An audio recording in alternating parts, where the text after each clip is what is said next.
To have a good harvest, one must plant good seeds and must also use the right kind of fertilizer. The carrots have grown large and firm. How good they will taste. Well, good morning, ladies and gentlemen. Welcome back to the Backyard Gardens podcast. It is a beautiful day. It is a hot day, and it is a perfect day to talk about saving seeds. I know you probably were asking yourself recently, are they even going to talk about saving seeds? Absolutely. Do you save seeds, Batavia? I do save seeds, young Ben. All of the seeds or just some of the seeds? I think you know the answer is some of the seeds. Yeah, you know. Maybe even not many of the seeds. Just because I know the answer doesn't mean I can't ask it, because not everybody does. But also, there's always a question in my mind, because I envision you being like, I like this one, and I like this one, and I like that one, and I like this one. The question should have been, do you always know what seeds you're saving after they're dried? Never. I found this little bitty glass container. Like, I don't know, it's probably like 6 ounces, 8 ounces or something, in the back of my cabinet, where I have a mason jar of coconut oil and then like some nice flaky salt, because the people online say you're supposed to have like some like nice finishing salt. So anyway, I was looking for some things and I pulled it out, and it looks like some type of melon or squash seed. And I'm like, there's like no way I'll ever know what this is until it like actually grows. Yeah. But I still couldn't bring myself to throw the seeds away. You know, before we even kick this off, I want to throw this out there. It would be kind of fun one year to take like all of your seeds that you save, all of your like melons, and put them in a pile, and all your squashes and put them in a pile, you know, each type of vegetable, and then just randomly plant them and see what you get. I think that may be a little bit of fun. It may be incredibly frustrating as well, but you know, it could be like a big game show. Like, what is the garden going to produce? The longest running game show ever, because it would take a whole year just to get, you know, each category done. Yeah, no thanks. No. Maybe I'll do it in my garden. Yeah, the work that I need to put into a lot of these plants, like I could accept when I plant something and it, like I mixed it up, like I mislabeled a start. I could even accept to a degree, like I could accept the mistake of it. A company, you know, sent the wrong seeds, you know, had the wrong transplant labeled. I can't accept walking into the chaos. Can't do it to myself. It's crazy. So look, before we get started, everybody, we are talking about seeds, which means if you need seeds, you can go to our shop below and pick up some seeds for yourself. We do have a lot of direct sowable seeds, and we have our fall seeds now in stock. And sooner or later, we will end up getting seeds for next year as well, like tomatoes and stuff. So please check that out and get yourself some seeds. We would love to send you seeds directly from either Batavia, the Botanical, or Young Ben will send you a pack of seeds. Also, become a patron or a subscriber, and check our Amazon list below. Amazon Prime Day just went on, so bookmark it. A lot of the things were on sale, and there will be another Prime Day, so get yourself some deals and all that good stuff. Did I miss anything? I don't think I did. No, we'll get to the planter app as we get into the episode. Oh, yeah, the planter app. We'll get there. You know that, ladies and gentlemen. Okay, so we've got 10 questions to answer here. Not listener questions, just questions that we came up with. And some of them are really fast, and this will kind of go through the order on saving seeds. If you're already a seed saver, it may help to kind of narrow down your choices, maybe hone in your skills a little bit. And if you're new, then there you go. We've got it designed for everybody. The first one we've got is, I think it's a real easy one. Do you even like the vegetable? If you had to say in rapid fire, you have less than 5 seconds to answer, how often do you grow something in your garden that turns out you really didn't like? Yeah. Yeah, exactly. I'm asking you. I'm just, well. 4. Ask me a vegetable. That's what I was going to do. What? No. Name it then. You know, that'll equal how often. Star of David okra. Do you like it? Mm-hmm. 5, 4. I didn't. 3, 2, I never grew 1. it. Oh. Today. Clemson okra. 5, 4. I like it. There you go. See, Roma tomatoes, I like it. Yellow squash, I do not like it. I said it. If I didn't can tomatoes and tomato sauce and tomato products, I'd never grow Roma tomatoes. Yeah. We don't need to talk about Roma tomatoes today. Okay, sorry, bud. I have a whole monologue about that coming up soon. We can talk about it on the show. It's the choices that I make that piss me off sometimes. But yeah, so it's just an easy question. Do you even like it? I know I've grown a lot of things. I've saved seeds out of desperation before. Some stuff that I'm like, yeah, I could eat it. And then I come back and I'm like, I shouldn't have done that. So I've done that for sure quite a few times, more than I'd like to admit. But it's now I'm getting more honed in. So, I mean, there's a theory, without going into too much detail, around your upbringing kind of influences some of these things. It's the way that you manage your finances, the way that you decide what you're going to spend money on, the potential fear around not having something, not having enough of it. And so remember I told you this story a bunch of years ago where this salad dressing that I bought just was terrible, but I couldn't bring myself to throw it away. It was like, somebody's going to be here one day and I'm going to make dinner and there's going to be a salad and they're going to love this dressing, so there is this. And it's so funny. I let it interrupt my garden sometimes and then just decide it's just not worth it. So there are things like once things start to go to seed, I feel like a level of guilt by pulling it. It's like I told you this before, the responsible thing seems like even if I didn't like it, the responsible thing is like, well, maybe someone else will. I get what you're saying, though, and I respect that, too, because, as we will get into, it's a dedication to save seed sometimes. And, there are sacrifices that have to be made. And so, that's why we have that first easy question up there is like, do you even like it? Because you have to go down this list that we have and then like, how available is the seed? That's another great question to ask. I have a seed that I save every year that the seed's not available from I can tell, but any one place that I don't like to buy seeds from. So I choose to save my seed every year. And that's a really important move on my part because, for me, I don't want to support certain places. And so this is my way of having what I want. And it was an accident that I even got the seed to start off with, but that's my favorite desi squash, which I found out if you guys have taken my advice and grown the desi squash, you got to peel it first before you cook it. Okay. It took me 4 years, but we got it. You peel it first and it's a lot better. But, so the desi squash is a big one for me. Now, the downside of it is I told my wife the other night, she was cooking, or last night actually, she cooked our last squash. And I said, I need you to save the seeds out of that squash. Well, she cooked them all. So I'm like, great. So now I'm like, I might have a couple here somewhere, maybe. So I've got to figure that out. That was a mistake. If I have to buy the seeds, I will because I really do enjoy them.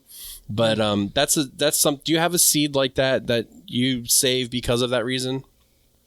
I think that the pineapple tomato, it is readily available to me, right? But there is this idea of in this moment it's readily available. Yeah. Will it continue to be? Right. Well, and that was a real thing a couple of years ago when the seed shortage happened, and that's what spurred me to really get into seed saving. Yeah. Yeah, absolutely. I don't think that if there is, it's similar to what you experienced. It's past the point that I realized, not only is this seed not that available, I really, really enjoy it. And I'm kind of past the point in the season where the saving of the seed is ideal. I don't think there's anything that I can think of on the top of my head that's like, oh no, every time I grow it, I got to save the seeds from it. If I was gifted like some seeds and then I realized I like that plant, I try to save those seeds. Scarlet runner beans are a good example. The first time that I grew them, it was like through kind of like an informal seed swap. And I had a few seeds from the person that gifted them. And I'm like, it it was like a high and low effort a couple of years back to get them. Right. Right. And it's like, and then you kind of get into that. Do I really want to buy one seed, order one package from the company? You know, you end up buying a few more, and then maybe you end up spending more than what you really wanted to spend. Yeah. You know. Well, and that's the other thing too. Like if I have to order these Desi seeds, Desi squash, I'm only going to order one pack, which means that pack of seeds is going to cost me $8-9. You know, I do love the squash, so that will happen. The other one was my husk tomatoes. When I first started growing them, I had to save the seed from the vegetable that I bought at the farmer's market in order to grow it because I couldn't find it anywhere. Now it's readily available. And then I learned that they're actually called ground cherries. So, you know, that was just kind of something that I had to work through. But, you know, that was another one that really got me into it because I can't find this seed, you know. And as you move through, you'll find more and more like that. So that's a big part of it. And then to go along with that is how expensive is the seed? That's, you know, there are some places and there are some seeds that are very, very expensive. I'm talking $10 a pack, $12 a pack, and so forth. So, you know, if, you know, one of the more expensive places, which I do buy seeds from time to time, is Johnny's, and they are known to be expensive seeds. So if I can save that seed, then I'm saving money right off the bat. Yeah. I think it's something like spend $100 and they'll give you free shipping. I never buy $100. My whole garden's, my budget's like $60-70 for all of my seeds, and that can go into multiple years. Yeah. Yeah. And the more that I have been into growing by seed, the more vast my seed collection has become. And I need fewer seeds year to year. Yeah. You know. So there is something to be said about that. I think when you talk about, you know, how important it is to me, which is kind of what's wrapped up in this, like how important is it, you know, how expensive is it, you know, how available is it, you know, is it readily available? A part of what we're doing as gardeners is, and you've talked about this more recently, I think, over on Sandy Bottom Homestead, you know, if I can't get this vegetable in the store, a part of the benefit is I can get it in for my garden. Right. But I don't want to be really limited in what I can get for my garden either. Yeah. You know, and that's a big draw to it as well. So, you know, it's something to factor into the equation, I believe. I know that we're flying through these, but trust me, we've got some that we've got to land on and really kind of go through. And it's fun. Leonard just sent me a note and he's like, slow down. But I'm looking at what we've got coming up, and, you know, some of them are going to take a little bit of time. But yeah, for expensive seeds, you know, it's just one of those things. But money doesn't just come in, like, to me, and I think about it differently, but money comes into a lot of things. It comes into, especially in the garden, it comes into time, space, watering, fertilizing.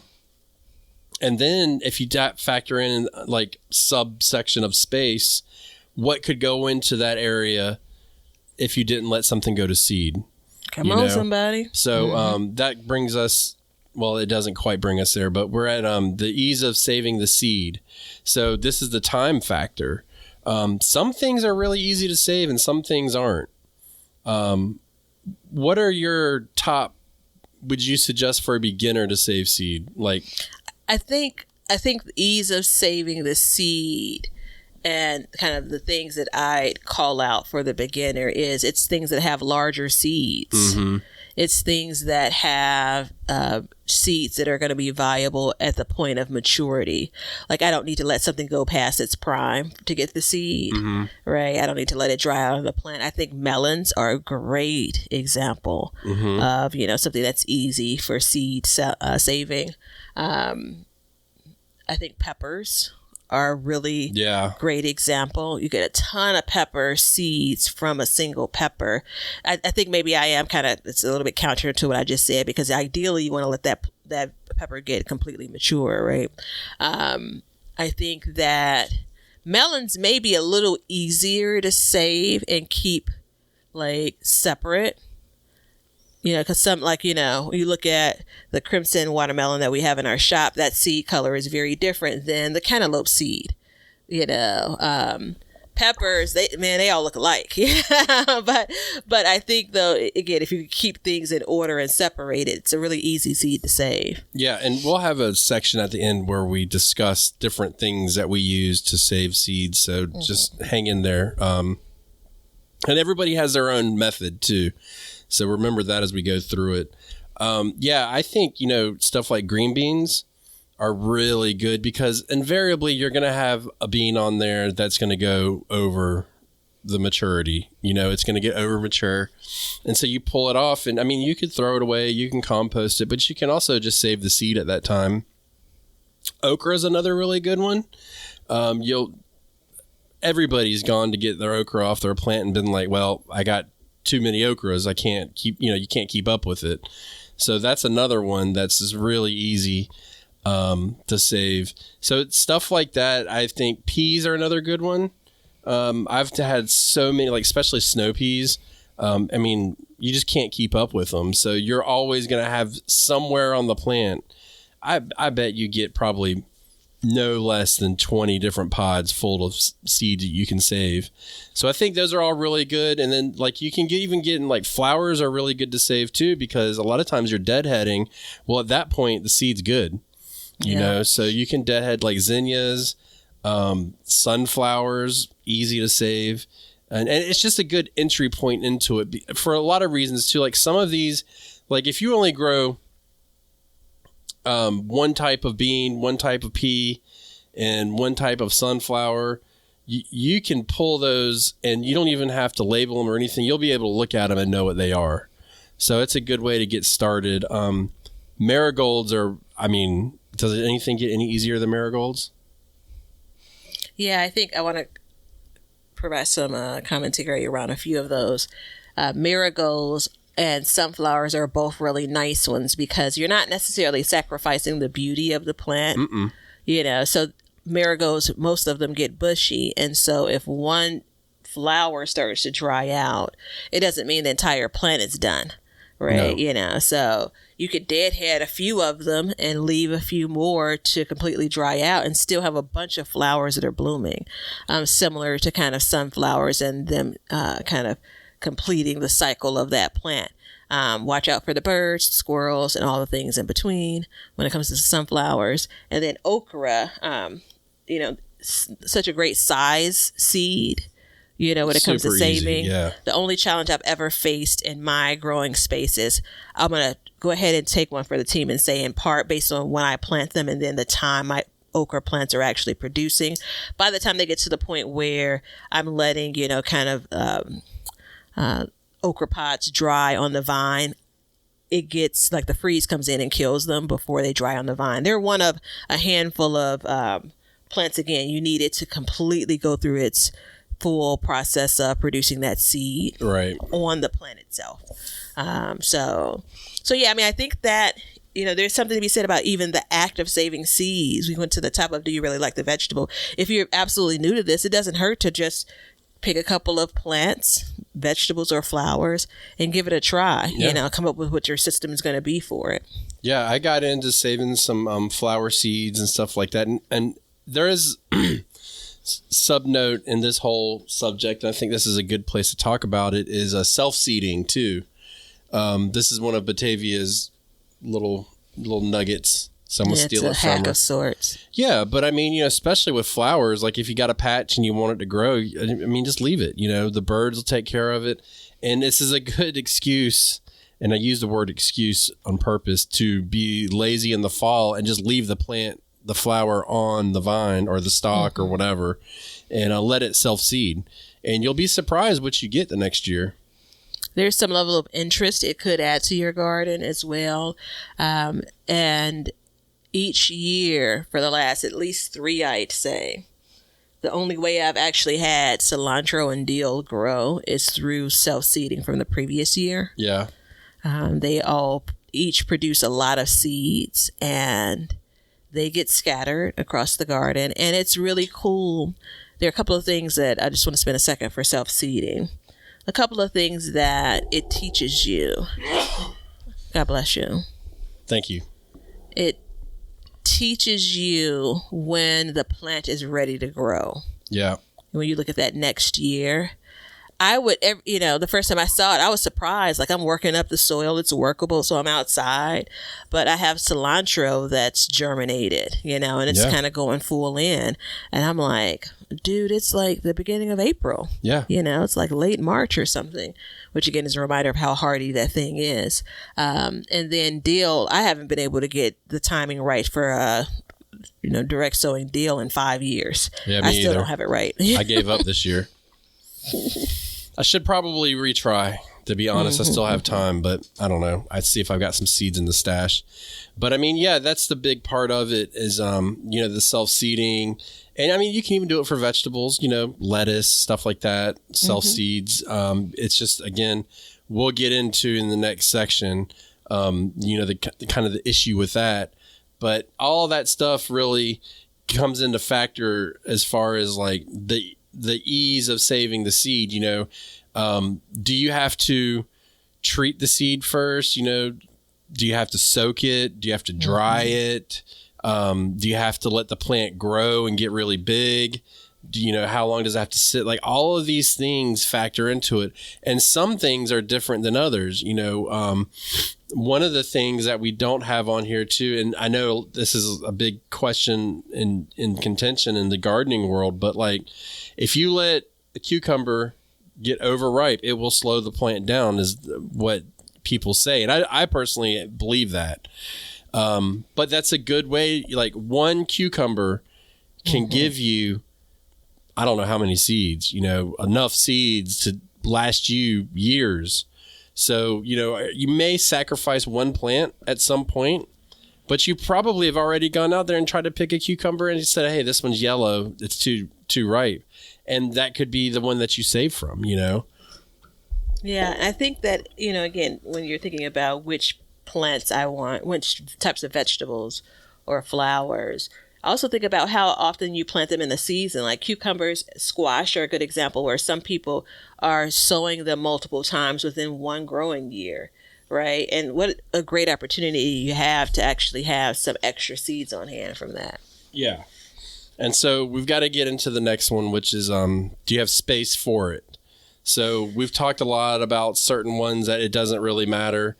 But then you've got like, and this is where you really start getting into like your cool season crops, where we're going to kind of, okay, I think it's best to just go ahead and combine the next two. What do you think? I'm with it. Space saving, and there's the space for the seed to go. And then do you have enough time to let it go to seed? So this kind of goes hand in hand, especially in the cool season. You'll have, everybody's had, I don't pick one, broccoli bolt. Right? Your broccoli bolts. And so you got a choice. You can cut it, you can eat it, or you can go for the seed. And if you go for the seed, it could be another month to let that plant go to seed.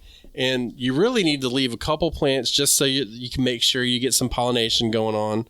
Now, I will say this. One plant will give you hundreds, if not thousands seeds. I don't know how many seeds it'll give you, but it's got to send up the flowers, and then it shoots up, then it creates seed pods, and then you let the seed pods dry out on the plant. This takes a long time, and it takes a lot more space, because what's going to happen in the process is that plant's now going to start to bush out.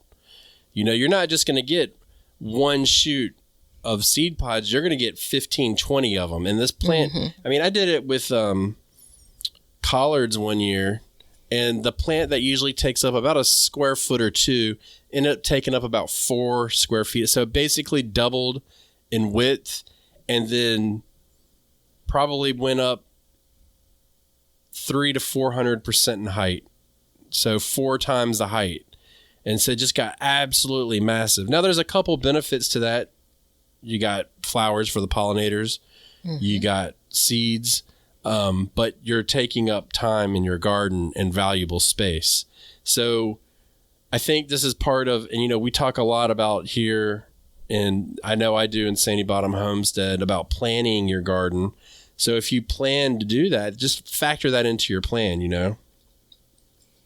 There, I was trying to look to see when, but there is lettuce that I have in the front yard. It's like 3 plants that I let go to seed, and they're a little bit of a nuisance. So that lettuce would have been like growing in May and probably started to bolt in June. So we're going into August, and it's still on the whole program of producing seed. It's not produced seed yet. Every time I drag my water hose past one of them, I'm like, girl, pull this. Yeah. Right. But I'm like, well, no, I've come this far. And so based on my previous experience, there's enough time in my growing season for it to produce. And the way that it got there was through self-seeding. So I'm kind of like trying to, encourage that process to continue. Yeah. It's going to produce more seeds than I could use, and if I sent everybody that's listening seeds, it'd be more than they could use too. Yeah. That's the kind of I won't say tightrope dance, but the balance that you're trying to strike here. A couple of years ago, I was looking at it's from February 22nd of this year is when I posted it, but it happened a couple of years ago. I have those fire pit beds that are in the front yard. They're like 36 inches, and one single Russian kale plant, took the width of the plant once it went to seed, once it started flowering and started producing seed, was the entire width of that bed. Yep. One single plant. And that's massive. That takes up a lot of space and time. Mm-hmm. So you've got to factor all of that in. Now, on the flip side, peppers take up no extra space. And a lot of times, no extra time. Green beans, same thing, no extra space. So you just, and it's really seasonal. I find that in the spring, they take up more space, and in the summer, less space. But let me say this. I tried to save radish seeds one year. Do you remember that? No, I don't think so. Yeah, I tried to save radish seeds, French breakfast radish. I let it go to seed. It took 3 extra months. Didn't take up a whole lot of space, and I got 10 seeds off that plant. Oh, yeah. It wasn't worth it, you know what I mean? So guess what? I'll never save radish seeds again unless I had to, you know what I mean? But it's just one of those things. And there's only one way to find out, and that's to try. And that was in that year of like, oh my gosh, there's no seeds to buy. Everybody's selling out. What do we do? That was the year when I was like, well, I'll just save all my own seeds. I did the same with carrots. I saved the seed. I got it to grow, took a whole year. And then I did everything that I was supposed to do. And when I took it apart, I couldn't even find the seed. Like I couldn't tell what was seed and what wasn't. So, you know what I mean? It just wasn't worth it. But now I know. Yeah, and it kind of rolls back up to the space, ease of saving seed. So when you think about some of the things as we get to the latter part of the growing year, again, some of the decisions are much easier to make.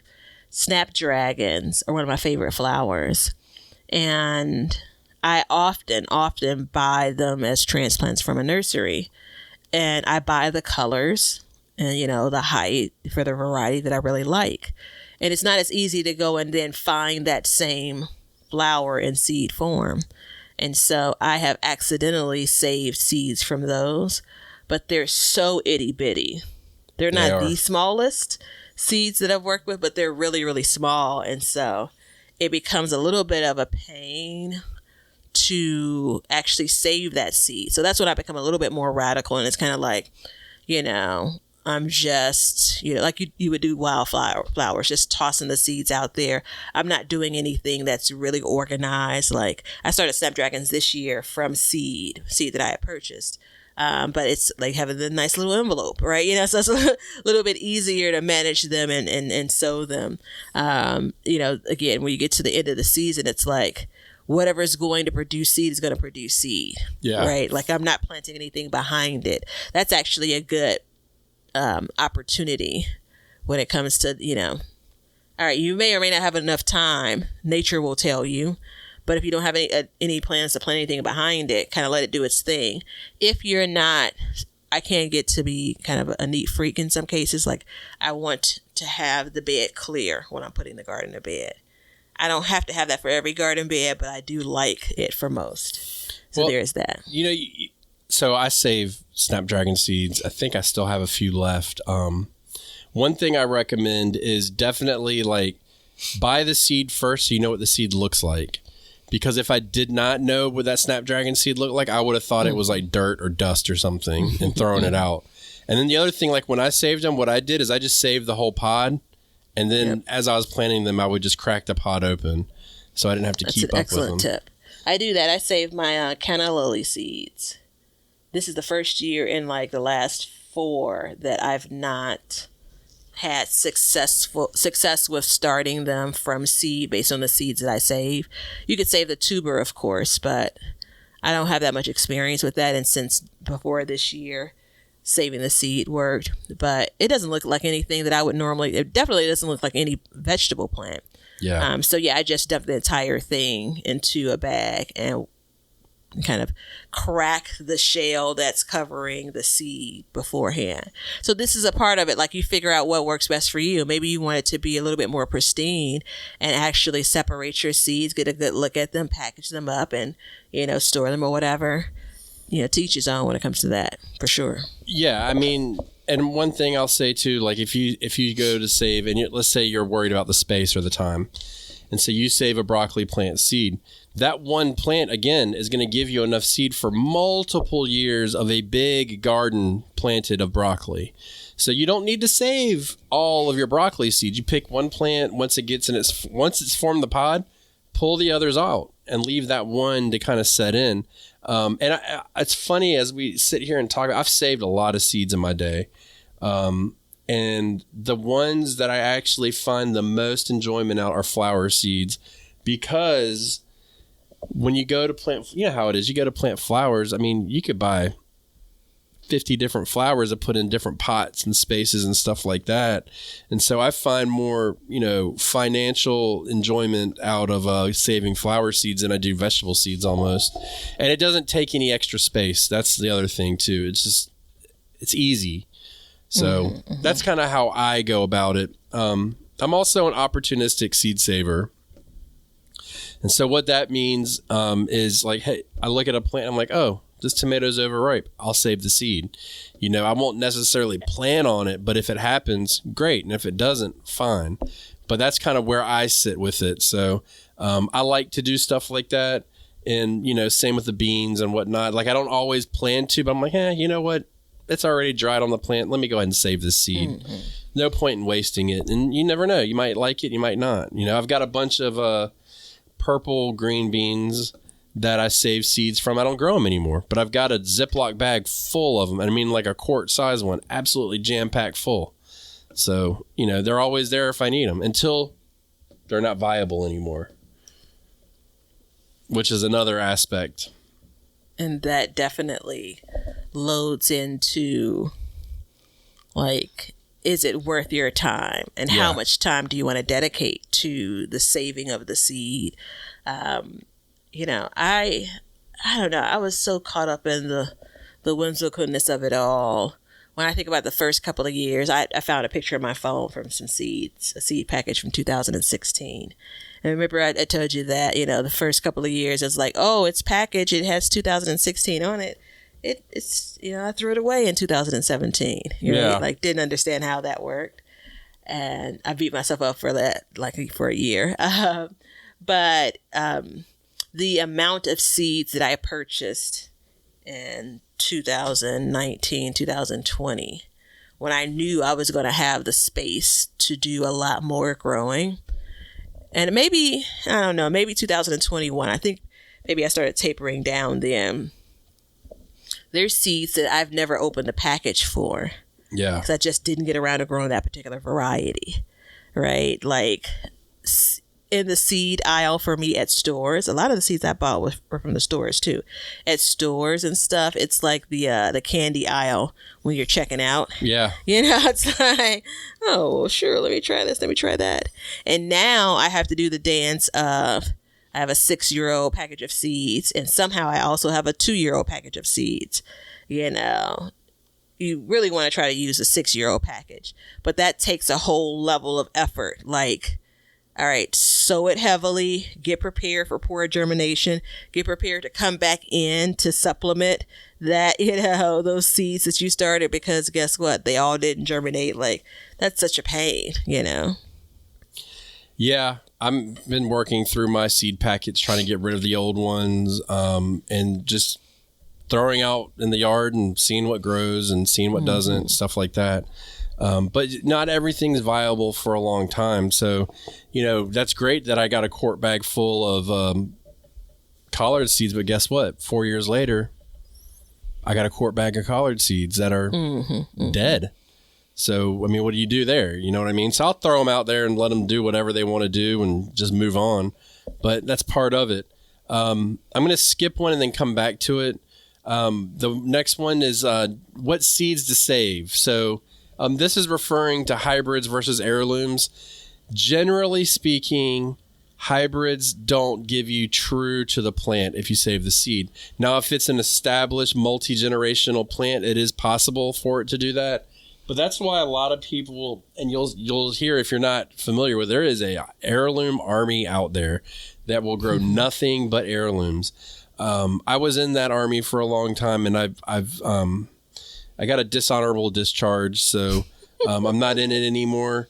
There's a time and a place for a hybrid, and I'm completely comfortable that. And I've talked about it on my YouTube channel. We've probably talked about it on here, and we'll probably talk about it again. So I don't want to eat up a bunch of time with it. But as far as like saving seeds, you really want to use an heirloom seed. That's going to give you true to the plant, and you basically just pick the healthiest, strongest plant with the best fruits, and you just save it that way.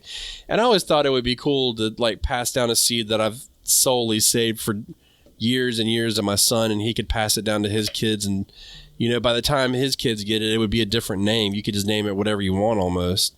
It would just be like a family crop. So I always thought that would be like a cool thing to do. As of right now, he wants to be a farmer, but we'll see how long that lasts. Do you have anything to say about that? It's pretty straightforward. It's going to give you, heirloom seeds are going to give you the best end result when it comes to, I'm saving this because I like this particular vegetable, and when I use these seeds and start growing again, I want it to be that vegetable. That said, I have saved and used hybrid seeds, and because I'm not that particular, like you look at something like a pepper, you know, as long as it's somewhere along the lines of that same pepper, it's fine. Like if I save seeds from a sweet pepper, I want them to be a sweet pepper, right? Now I would say something like, I don't want to save and then grow a particular, like a watermelon or something, and it's gone back to the previous versions of it. I probably would be disappointed with that. But again, it's to each its own. It all kind of comes in line with you're particular about what you're growing versus you just want to grow food. Yeah. Right? Like whatever you grow, if it's a hybrid, it's going to be edible. It'll grow, but it won't grow true to the parent plant. That's the terms I was looking for. So there could be some parts of this particular plant that you're growing it for, and you may not see that. Like you know how like the tricolor, plants and variegated leaves and things of that nature, you may not get to that, right? And that's the reason why you're growing it. Well, womp womp, Exactly. Now, to go backwards, we have to go into how to save seeds, and we'll keep this one to summer. We can come back and talk about fall later on because you got plenty of time. But summer seeds, again, we've talked about it. It's easy. A lot of times it's just harvesting the vegetable and pulling the seeds out, right? Tomatoes, how do you save your tomato seeds? Pull a ripe tomato off the plant as I'm cutting it to consume, especially if I'm, again, doing some type of canning where I may not want the seeds to be in my canned product. I am taking them out, rinsing them off in a cup. I'm not doing the whole floating test, I am scraping the seeds, the gel off of those seeds. And then I haven't saved tomato seeds in a few years, but then laying those seeds out on a napkin or a paper plate to dry. Right. And that's it. So there's a couple more steps, though. You say that's it, but there's a few steps involved there versus a pepper seed where you just cut it, pull it out, and you're basically done. One thing is you want to let them dry. All seeds. You got to lay them out and let them dry. And this is where the problem. That's the reason why they're on a paper plate. Right. So I use, I went to the Dollar Tree and I got plastic pie covers or pie tins, and I put them in there, and then you can space them out pretty good. But if you don't, they're going to mold and they're going to go bad. So then you've just wasted your time. So no matter what, even if you pull it out of a pepper and you're like, oh, this seed's dry, you still let it dry. I'm not picky about how long. Sometimes I'll leave them out for a couple months if I've got a place to set them and they're not going to get confused. It doesn't really get, it doesn't bother me too much. And I haven't had any issues with that. How about you? What I have done for pepper seeds, I've had, I come back and look and there's a little bit of molding. What I have done for pepper seeds is, and this can absolutely introduce that molding. Seed saver beware. I will cut, how you cut like a bell pepper, the top out, like pull it, like the core of it out, and that's where all the seeds have clustered. I don't worry about the stragglers. I'll put that entire core on a paper plate or in a bowl where I won't put a top on it, because what that does is that retains the color of the pepper, and it keeps me honest. Like, I know that it's not a cayenne pepper because I can look at the shape of it. Right. I know that was a bell pepper. I know for that color bell pepper, this is the variety that I grew. So I've done that, and it's worked more times than it's not. Right. And so once that whole situation dries up, I can just kind of flick the pepper seeds off and bag them up. I have clearly let seeds sit for many weeks, and to your point, many months in some cases. Yeah. Like, it's not uncommon. So we're coming up into seed saving season. I will pull seeds now, and I won't put them up until January.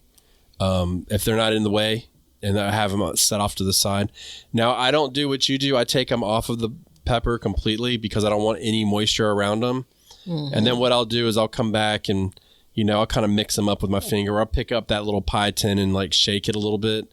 And just kind of keep the seeds moving so they don't stick together real bad. But I keep a little sticky notes next to it, and then I'll just write, cayenne or something and put it in that pie pan, and that way I don't get confused. So I'll do that too. And it depends on how much I'm saving. If I'm saving a whole lot, which I don't usually do like multiple varieties, I usually will save like one pepper or one tomato or something like that. And the thing again is, go back, the amount of seeds you get, you don't need to do it every year. You can, you can take a couple tomatoes and it'll last you 3-4 years of planting. So it's not really that big a deal. Yeah, the Post-it is a great idea. Sometimes I'll write on a napkin and sit that napkin on the plate. Trying to limit that waste to a degree. But I think probably the biggest tip is labeling with some sort, because most of us do want to know the thing that we're going to be growing from that seed, and then it drying. It's kind of like if you're into dehydrating, the enemy of dehydrating is going to be moisture, right? Same thing when it comes to saving seeds, and before you start packaging them away, like, I mean, and you'll know, right? If the seed has gone bad, if it's turned, it'll be pretty evident. Yeah, it will be. And I mean, you'll see mold. Mm-hmm. So, you just kind of keep an eye out for it. And melon seeds tend to be really bad about molding too, because they come out, especially a watermelon. I mean, they come out sopping wet. So just be careful. But I like to pull all the flesh away as much as possible. I think that's a better approach, regardless of what I actually do. Yeah, but I can see why you would do yours. I mean, again, you get so many seeds off that pepper, so what if you got a couple that go bad? And the thing is once you save the seeds and you go to plant them and, you put a couple more in for germination, you got so many, you can put 5 in. It doesn't matter. Yeah, because what ends up happening, especially with pepper seeds in particular, I didn't go into it with the intention of saving the seed. It's kind of like, again, the opportunity is there. Right. You look like, I don't want to pass this up, but I'm actually doing something else with this pepper that I've just cut open. Yeah. And so it's one of those things like you don't stop and do the right thing, and guess what? Sometimes you end up paying for it. So yeah. yeah. So I mean, for the summer seeds, it's just like that. You just pull them out and you go. And even going into like winter squash and stuff. Look. Butternut squash, winter squash, Seminole pumpkins, all kinds of those squashes. You're pulling the seeds out anyways. Like you're already pulling them out, and you're pulling them out hundreds out of each one. Go ahead and just run your fingers through it, separate them, and dry them, and you're done. It's so easy. Not like you're literally getting into contact with the seeds and having to make a decision when you cook it. Like, I'm going to throw this away or I'm going to keep it.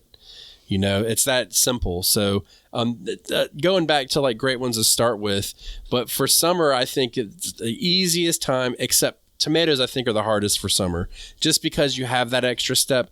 And I even know people that don't take that extra step and have had pretty good luck with it. But, soaking in water and all that stuff, like I've done it and it's not a big deal. Yeah. The kind of one public service announcement, and a lot of y'all already know this, there's some things that, as in like, don't get caught up around the axle when it comes to this. And, the goal is saving them all and sacrifice the enjoyment of the actual veggie or the fruit. So something like a eggplant or a zucchini, both that I'm thinking as soon as we hit stop recording, I need to go and cut out, harvest from the garden. Those are, for me and my taste, better before those seeds start to really produce. Yeah. And so I wouldn't let either of those go for the purpose of seed saving. Those are, to your point about the cucumbers. You're going to come across, if you have a good squash year, even if you have a good eggplant year, you're going to come across one of those veggies that's gone too far. And there you have it. Yeah. So the last one is going to be tools that you need. Super easy. We said, I use pie tins. Batavia uses paper plates. I use sticky notes to label them. Do you do any kind of labeling while they're drying? Yeah, so I'll use the sticky note. I'll use a napkin. If I am, depending on if I'm at the last of it, I'll even tape the seed package to whatever, container they're sitting in. I think it's a good idea. I haven't tried it yet, but like for my seed shelf, using that as a way to actually have them sit and dry, like using that seed shelf, if you have one, for more than just starting seeds. That's what I do. A lot of times the time that I'm saving the seeds, I'm not actually like in full force seed starting mode. So I have that extra space. Yep. I use my seed shelf and I use the easiest one to get to. And then that'll probably be the last one that I add plants to. And again, I have plenty of space, so I'll fill it on up. And then afterwards, I use that too, because I can also turn a fan on it too, on low, to keep air flowing if I really need to. But ceiling fan will work, anything like that. You don't have to do anything super crazy. You just want to keep that moisture off of it. And then, the next thing I do, is I store them. I use the coin envelopes.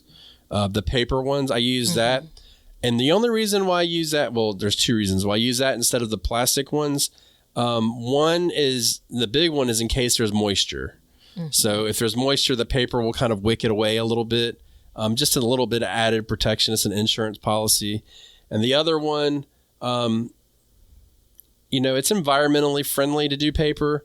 We have to sell ours in plastic resealable Ziplocs, which I would actually rather do because I could reuse that longer over and over. But that's kind of, where I sit with that. But for the most part, like, I'm thinking that if I continue to let my seeds go up there and dry for as long as I do, I'll probably switch to the little Ziploc bags, because when I'm done with them, I can seal them back up and they won't spill. Yeah, some of the seeds that I purchased from other places, especially when I have a lot of seeds, I'll actually put them inside of the package that they sent them to me in. There'll be a little plastic baggie inside of that, because, it's not uncommon for you to, knock over a package of seeds, a package of, especially when they're paper, like it wears and you basically have seeds like, dripping out of that packaging. It lets me, again, keep track of things. Yeah. And I know that at this point, those seeds are safe. Yeah. So one other note, I'm pretty clumsy. And so having an opportunity to have those seeds sealed up is a gift. Yeah. I mean, you want to keep them protected. You've worked hard for them. You don't want to just throw them on the ground and walk away. Mm-hmm. Any other tools you use? Well, I mean, I think that your good old, magic marker. Yeah, Sharpie. Yeah, Sharpie. Mm-hmm. I mean, and then you're done, So it's low cost. You can get 1,000 envelopes for like $10, I think. And you'll never run out. A Sharpie, and then go to the Dollar Tree, and you're ready to save seeds, man. You've done all the work. So it's a low cost entry into it. And then you got to think about it. Each pack of seeds is $3, $4, $5. So you're saving, and each one you'll get multiple ones. So just keep that in mind. But that's the gist of saving seeds. I mean, you could get way more in depth, but I really don't think you need to go like super crazy, like, college maybe class they'll tell style. us if they thought Leonard. Yeah, he's got a shrug on his shoulders. That's pretty normal for him. Yeah, of course it is. Asked if we needed to go further, but no. But what we do need to do is, we talked a lot about the space and the time and all that. I can go ahead and tell you right now, if you don't have the Planter app, this is another good use for it. I have taken the Planter app, which is a sponsor of the show, which thank you very much. And we have taken this, and I'd say, okay, I'm saving this collard plant, and I would go back in because it's square foot drag and drop interface, and I would add the collard plant around to visualize when I was planning how much space it's going to take. So this is another good way for it. You can use it for all of these things. You can use it to plan your garden. You can use it to keep track of it. Staying ahead of the planting season is always the best way to do it. So definitely check out the Planter app. It's a show favorite. It's simple, tells you combative and companion plantings, has a seed box, flowers, thousands of varieties of all your vegetables. It's an all-around great app. You can use it on your on your cell phone, your tablet, or your PC. You can get it at the Google Play Store or the Apple Store. If you use the link below, which I strongly encourage you to do, it will get you a healthy discount on a lifetime membership of the Planter app. So get the Planter app, the Planter app, available on Google and Apple. Booyah. Okay, you ready for the question of the day? I am. Okay. James writes, and this is on the Backyard Gardens community garden, and this isn't an actual question, like they didn't label it that, but I thought it was really good, and I think it's something people can use. James writes, "Hey, James." I apologize, James, and Young Bean sees it all over my face. I actively chose to bring water to this recording versus the rest of my coffee, and I'm fighting for my life. Oh, come on. That's why I don't drink coffee. Hold on, let's try one more time. In 3, 2, hey, James. Hey, James. Yeah. But that just sucked all the energy out of my participation in the last 10 minutes for this question of the day. I don't have much more. You're done. So James posted a picture of his pear tree that he bought. And he said, purchase this pear tree before any knowledge. And then in parentheses, he said, still very little knowledge. And he says, and learned that branches at an angle isn't ideal. Should I still use this tree as a pollinator, or can I train the branches to be more beneficial? Well, you are right up my alley, sir. So, do you know anything about this? Why aren't branches on an angle beneficial? That I'm not completely clear of. What I'm imagining is as you get loaded down with pears, it puts a lot of stress on the limb and can break it. Yep. That's what I assumed, yeah. Yeah. So you can train trees if you want. You could put a piece of rope at the end of the tree, tie it down, leave it anchored down for the year, and it will train it that way. The best way to do this is you take the tree, and then in the spring early spring, just as the buds are starting, like you'll be out there and you'll look at it and you'll see the leaf buds starting to come out. You trim the tree, leaving about a 1/2 inch of space above the bud. And what that'll do is it'll force that tree to back bud, and you'll encourage the limbs to kind of start branching out, and you can go all the way around and kind of clean it up afterwards. So this is a way you can do that. And it's a common thing with nursery trees to get that are just kind of not in the best of shape. But we got to remember too, these are long haul purchases. Mm-hmm. If a branch does break, it's going to fix itself. So just remember that. I have a peach tree that I have to trim every year, and I trim it so it stays low and branches out. And so I'll do that each year. And that's right. I mean, usually for me, it's probably late January, in the middle of February, I'll go out there and I'll trim that tree. And you can even look up, I don't know exactly for pear trees how it will be, but the way the buds are coming out, you can tell which is going to be a leaf and which is going to be a flower, which a flower turns into a fruit. So you could trim it leaving the flower at the tip, and then that's where your pear would be. Or you could trim it so that's where the leaves will be, and it'll branch out from there. But every time you cut that tree back, it will back bud, and it'll back bud further down the trunk as well. So it's a good way to kind of train your trees to do it without, obviously I grow bonsai and stuff, so we wire trees and stuff like that. But I wouldn't do that with these. I would just trim it. It's called a clip and grow method. And so you just clip it, grow it, clip it, grow it. And each year you would just kind of refine that until you get that bushiness that you want. Or you could just let it grow wild and just deal with what you get. I don't think we should interfere with nature as much as we want to. I will say that. How tall does that peach tree you have get? My peach tree, I have it at 6 feet tall. It would get 20 feet tall, but I keep it cut low. So the idea with a peach tree is you want the middle to be open so the sun can get in and ripen the peaches and stuff like that. So I was recently talking about container gardening over on Be Better Garden, and the amount of people that commented about the fruit trees they're growing in containers was super surprising for me. I'm not quite sure why, but it was surprising for me. And I think that I have generally had a concept for years of, like, every tree grows into the size of a huge apple tree. Like, there's someone with a ladder every season harvesting apples as there would be any other tree. And that's just not the way that some trees are bred to grow. Some fruit trees are bred to grow. And then even if they are, you kind of have control over it, as you talk about, like with what you're doing, and keeping them pruned.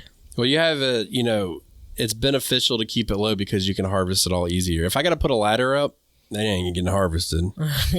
End of story. You can cut it out. So, there's a lot of people that are doing it. But I mean, I'd personally just throw them in the ground and just let it grow. It's one of those things where just over the years it'll grow and grow and grow. And next thing you know, you have this big giant tree. There you go. So there you go. If you have a question of the day, feel free to leave it at the Backyard Gardens Community Garden on Facebook, or you can email us at bygquestion@gmail.com. We've got an email in there that we need to answer. We're going to do it as a show, or something like that, because it's more than just a question. So if you haven't heard yours yet, that's what the holdup is. So we're working on that. Other than that, that is it for saving seeds and pruning fruit trees. Hope everybody enjoyed it. Please check out our seeds, check out our Amazon list and all that good stuff. Get yourself the planner app. And remember, on this show, we aim to do one thing, and that's learn to grow and grow for change. We also hope that we'll see you. Now you know why people feel like celebrating at harvest time. All over the world, people have feasting and good times when the crops have been gathered in. Well, we hope you enjoyed the show, and thank you so much for listening. If you'd like to support the show, you can do so by checking out our seed shop below. We have all kinds of seeds available for you, and we're going to be adding new seeds shortly, so check that out. Get yourself some seeds. It's free shipping, over $35 orders. So go ahead, get a full garden. What are you waiting for? Order your seeds and stock up. or you can become a subscriber. You can either be an Apple subscriber or a patron, and that will help support the show. You'll get one free episode every month, an extra episode, that is. So we definitely would love to see you over there and become part of our crew. Join the Backyard Gardens community garden in Facebook. That's free. Go ahead, join that, and join the community where all the listeners get together and they can help each other out with their trials and tribulations and just show off their gardens. There's not a better way to do it. And if you're curious about what's going on in our gardens, you can check out our individual YouTube channels. So I'm at Sandy Bottom Homestead, and Batavia is at Be Better Garden. You can check that out and see how each of us are growing and what we talk about on those, because a lot of times we will coincide with the podcast and help add information in that maybe we didn't get out in the show or we feel that's pertinent at a certain time of year. So check that out and enjoy seeing our gardens and what we do in them. And we have an Amazon store which has all the products that we use and recommend in our gardens, and it helps support our show. And we also add to this list periodically, so be sure to check it out periodically to see if there's anything that you need for your garden. Everything that you do, including a like and a subscribe and even a review, will help us learn to grow and grow for change. See ya.